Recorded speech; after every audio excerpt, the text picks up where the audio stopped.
लड़ेगी। वहीं लोजपा रामविलास 29 सीटों पर चुनाव लड़ेंगी, जबकि जीतन राम मांझी और उपेंद्र कुशवाहा की पार्टी 600 सीटों पर चुनाव लड़ेगी। एक रिपोर्ट के मुताबिक भाजपा और जदयू 101 सीटों पर, जबकि लोजपा रामविलास 29 सीट और जीतन राम मांझी और कुशवाहा की पार्टी 6 सीट पर चुनाव लड़ेगी। वहीं दूसरी तरफ महागठबंधन में सीट बंटवारे को लेकर अभी भी सहमति नहीं बन पाई है। तकरार इस कदर बढ़ गई है कि अब राजद नेता तेजस्वी यादव दिल्ली में हैं, जहां उनकी राहुल गांधी से मुलाकात तय मानी जा रही है। पटना में लगातार बैठकों के बावजूद बात नहीं बन पा रही, पर तेजस्वी ने दावा किया है कि महागठबंधन में सब कुछ ठीक है। बताया जा रहा है कि कांग्रेस को लेकर सबसे बड़ा विवाद सामने आया है। राजद कांग्रेस को 50 से ज्यादा सीटें देने को तैयार नहीं है, जबकि कांग्रेस अपने पुराने जनाधार और सिटिंग सीटों के आधार पर अधिक हिस्सेदारी चाहती है। इतना ही नहीं, तेजस्वी यादव की नजर कांग्रेस की कुछ मौजूदा सीटों पर भी है, जिससे दोनों दलों के बीच तनातनी बढ़ गई है।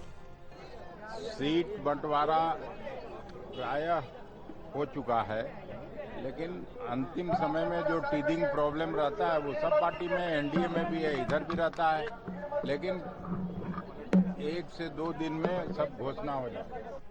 महागठबंधन में लेफ्ट दलों के साथ भी समीकरण मुश्किल में दिख रहा है। वहीं वीआईपी नेता मुकेश सहनी भी नाराज चल रहे हैं। उन्होंने फेसबुक अकाउंट से एक तस्वीर जारी की, जिसमें महागठबंधन का कहीं कोई भी जिक्र नहीं है, जबकि इसी तरह की एक पोस्ट सहनी ने 3 दिन पहले जारी की थी, जिसमें महागठबंधन सरकार का जिक्र किया गया था।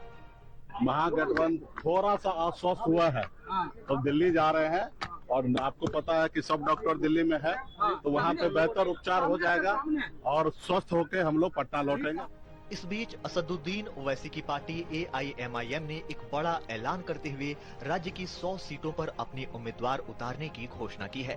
पार्टी ने 32 प्रत्याशियों की पहली सूची भी जारी कर दी है। AIMIM के इस कदम से विपक्षी महागठबंधन, खासकर आरजेडी की मुश्किलें बढ़ सकती हैं। बिहार विधानसभा चुनाव के लिए 6 और 11 नवंबर को मतदान होगा, जबकि 14 नवंबर को नतीजे घोषित किए जाएंगे। लेकिन चुनावी तारीख नजदीक आने के बावजूद महागठबंधन में सीटों का समीकरण अब तक अधर में लटका हुआ है। पटना से मधुरेश नारायण के साथ शैलेंद्र मिश्र और राजेश राज के साथ ब्यूरो रिपोर्ट, DD न्यूज।